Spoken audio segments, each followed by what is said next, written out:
Alright, so we are on section 1.7. I'll just write it right here. And what we're going to do is we're going to do things they call radicals. Do you know what a radical is? Kinda. It's the first thing that pops in your mind when you think radical. Surfers. Surfers, okay, very good. Yeah, because they use that word. Back in the 80s when I was in high school, that word tried to get popular. People, I mean, some people said it.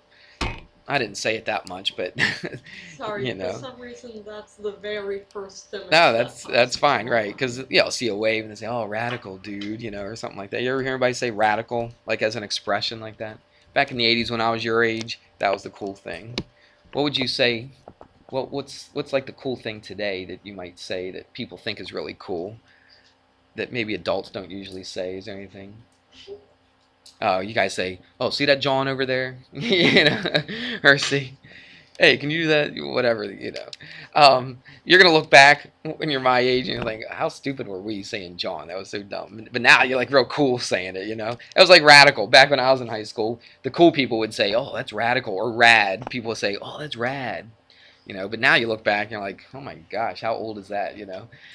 So it just, you see the waves, of time go by, and you look back at some of the things that you wore or said, and you think, my goodness, that was silly. But there we go. But that's not the radical we're talking about.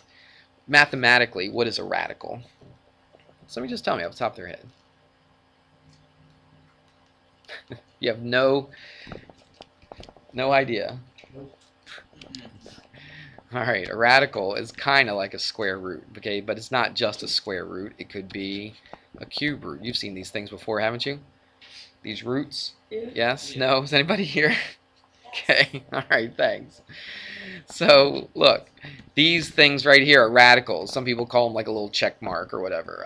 But those things are radicals. So these are called radical expressions. So what we're going to do is we're going to simplify radicals. And we'll start with square roots because they're more familiar. We've actually talked about square roots a little bit already, haven't we?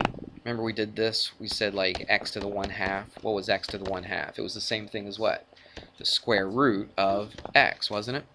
Now square root is used so common that we don't put a 2 there, but you could if you wanted to, couldn't you? Because what does that say? That says what number times itself. What two numbers? What two of the same numbers? Okay, multiplied together is equal to this number inside of here. So if I said the square root of 9, what is that saying? It says what two numbers, not just two numbers, what two of the same numbers multiply together to become a 9? What is it? It's 3, isn't it? Right? That's not the only radical. Now, square roots occur so often that we don't put the 2 there. Right? So we don't ever see the 2, but you could think of it as 2. What if you had this? What if you had, what if you did this? What if you put a little 3 right there? What is that? That's the what? The cubed root, okay? Or you could say the third root, but we give special names to the square root and the cube root, okay? We call them square and cube. You could say the second root or the third root if you wanted to, but we give special names, and we say it's the cube root of 8, which means what number times itself 3 times? That's what that little 3 is there. Right, what number times itself 3 times is equal to 8? That's what the question you have to ask yourself, and that's a 2. All right? And you could keep going. You get the idea? All right, so those are radical expressions. Now, sometimes they don't come out just nice and perfect like this. Sometimes you'll see something like this, the square root of 50. Now, is there a whole number? Because there is a number, but is there a nice whole number multiplied by itself that's going to give you 50? Some people say 25, but is 25 times 25 50? No, it's not, okay? Is there a number multiplied by itself that's going to give you 50? No, not a whole number anyway, all right? So it doesn't come out to a nice perfect number like these did up here. So what we have to do is simplify this expression. Now watch what we do. 5 square root of 2. Okay, but let's figure out how we got to that. All right, you could do this a couple ways. You could break this all the way down into its prime numbers. Let's do it that way for right now. And we kind of did that earlier when we were finding a common denominator. Remember that little trick to find a common denominator? We could do that here. So let's take 50. Do you remember when you were a kid you did this factor tree? Anybody remember doing this? Yeah. Okay. All right. When they're small numbers, everybody moaned. Why did you moan on that? That wasn't so bad, was it? So what times what is 50? You can pick anything. What? Give me something times something that's 50. 10 times 5? Okay, that's good. 10 times 5. Let's break 10 down. If you break 10 down, what is it? It's 2 times 5. Now 5 doesn't go any further, right? So I just drop that straight down and put it right here. So look what we did. We broke 50 down into something called the prime factors. You know what prime numbers are, right? Any number that can be only divided by 1 and itself, okay? Nothing else will divide into it evenly. And these are factors because they're being multiplied together. So these are prime factors. Now, what you could do is this. You could put those inside of this square root, because that's the same thing as 50, isn't it? If I multiplied it together? Yeah. So let's put them inside of here. 2 times 5 times 5. Sometimes this is helpful. I'll show you another way to do it, but sometimes this is nice. Now, watch what happens. We have a I almost forgot. We have a rule with square roots. Actually, with any radical, but let's just say square roots right now. You have a rule that says this. If I had like x, y, and they're being multiplied together, we have a rule that says this, that you could split them up and put the x under its own square root and then put the y under its own square root. Okay, you probably did this maybe even in Algebra 1. I'm sure you did it in Algebra 2. Right? We had a rule that says you could do this. So, you could split them up. So watch, I could do this. Square root of 2. Now watch what I'm going to do here, though. Look at 5 times 5. What's 5 times 5?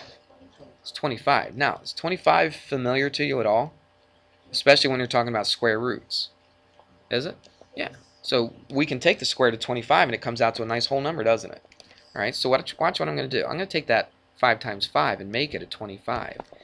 Anytime you have two numbers that are paired up together under a square root, you can take the square root of those. For instance, what if I had this? What if I had like 3 times 3? Do you see how they're the same two numbers? What's that going to equal? Well, it's going to be a 9 inside of there, but what's the square root of 9? Comes out to be a 3. Okay, what if I had like the square root of 7 times 7? 7 times 7 is 49. What's the square root of 49? It's just 7. Okay, let's do one more. What if I had the square root of 53 times 53? Now, I don't have to know what 53 times 53 is, and I don't have to know how to do the square root of that big old number. I've established a little pattern here, haven't I? So if the square root of 3 times 3 is 3, the square root of 7 times 7 is 7, what do you think the square root of 53 times 53 is? 53. You get the idea? So let's go back to this. What do you think the square root of 5 times 5 is? It's just a 5. That's not the square root of 5, is it? It's just the plain number 5. This is actually whole number 3. This is whole number 7. This is a whole number 53. All right? So you could go this step, or you could just recognize this and say, oh, I got two numbers that are the same right next to each other, so what's that going to be? It's going to be a 5. But let's just do it like this. This is the square root of 2. What's the square root of 25? It's just 5. Now, when we do square roots, our whole number always goes out in front. It just looks a little bit nicer. All right? It's just a good way to put it. Like you could go x3, couldn't you?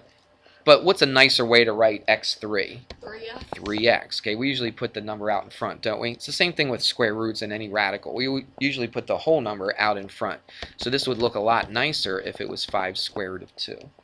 So we took the square root of 50 and we turned it in to 5 square root of 2. It's the same exact number. Right? Put it in a calculator and see. Put the square root of 50 in a calculator, get some number. It'll be like 7 point something. Put 5 times the square root of 2 in a calculator. You'll get the exact same number. Okay? So that's how we do this. Let's do another one. Find.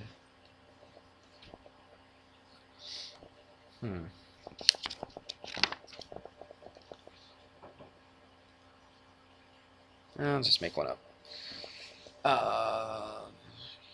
Okay, let's do this one. Square root of 24. Kind of go easy. You could break them down into their primes, or you could think what times what is 24.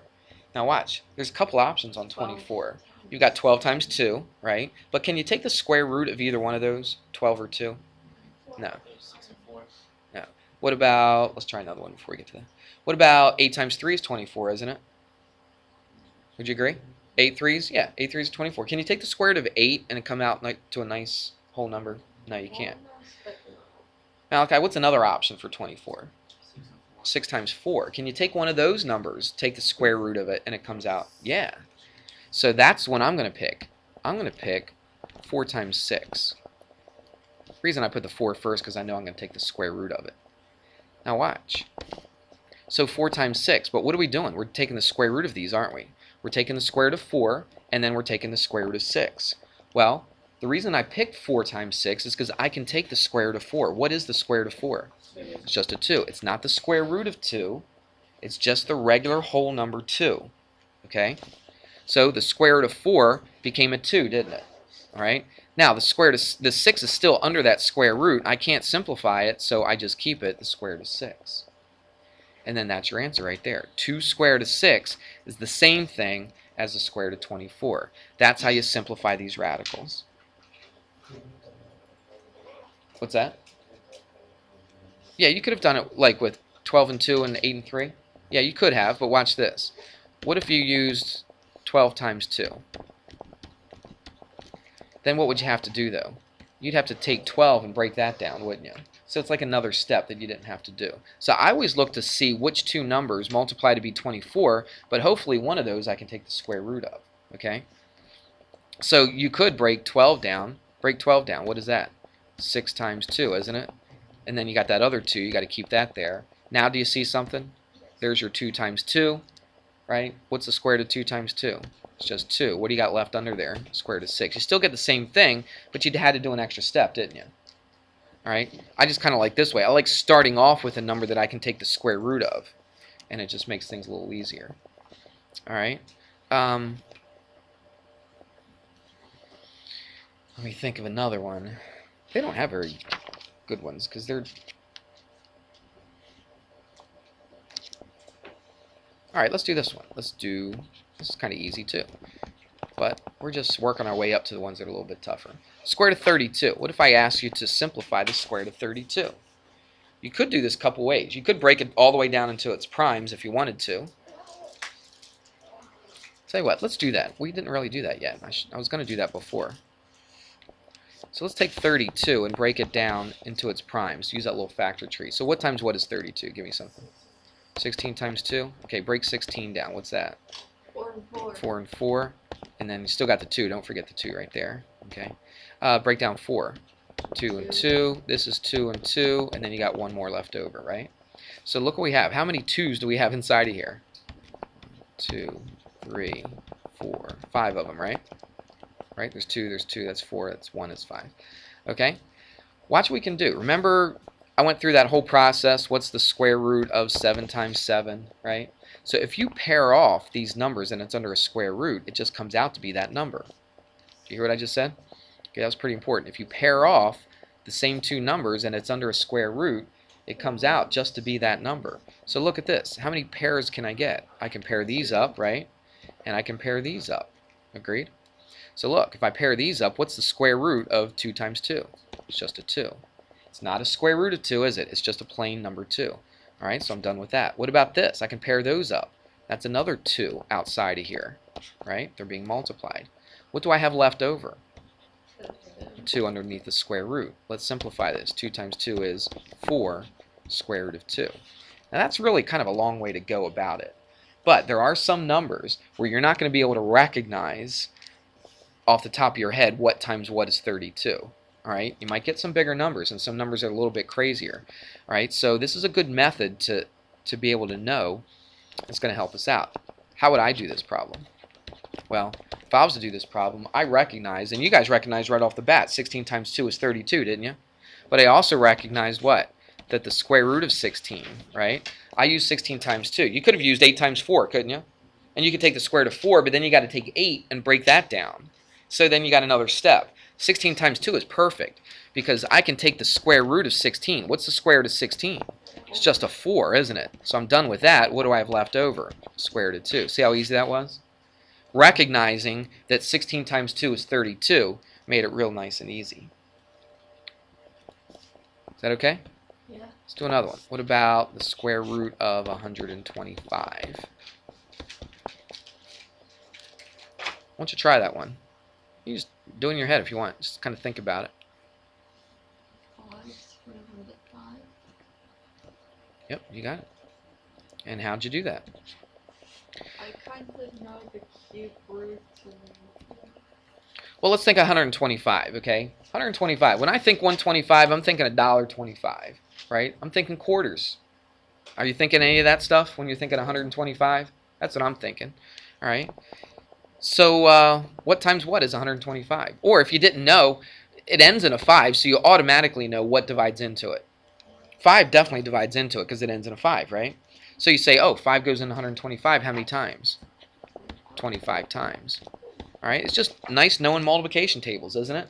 All right, you could put it into a calculator, I guess. All right, but it's nice to be able to just do that in your head. So now I picked 25. 25 is a great number for square roots, isn't it? Because I can take the square root of 25. What is the square root of 25? It's just plain old 5. That's outside of the square root now, isn't it? All right, so that's why I cross it out, because now square root of 25 becomes a 5, just a plain old positive 5, okay? What's left over? The square root of 5 is left over, isn't it? You see that? So 5 square root of 5 is the exact same thing as square root of 125. What about, let's go easy again. Let's go square root of 8. Try to do that in your head without writing anything down. Try to figure out what the square root of 8 is in your head. So think, what times what is 8? All right? There's only really one possibility, right? Except for 1 times 8. And then take the square root of it. So what is this? It's 2 square root of 2. Right. So that's the kind of stuff that you're going to have to do. Okay? We'll do some more of this. We'll take it a step beyond this tomorrow, and I'll give you a worksheet tomorrow to work on. So no homework tonight.